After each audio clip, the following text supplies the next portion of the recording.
Das ist hier in Alsterdorf in der Straße Delböge. Hier gab es eine Schießerei. Anzahl der Täter unbekannt. Mindestens 15 bis 16 Verletzte.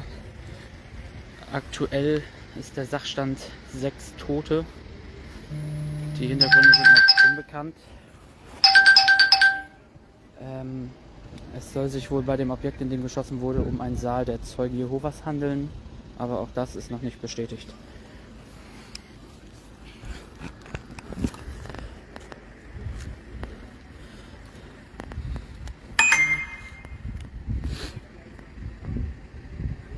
Inzwischen sind über 20 Rettungswagen vor Ort gewesen.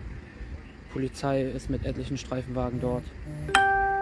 Das SEK ist aktuell im Gebäude.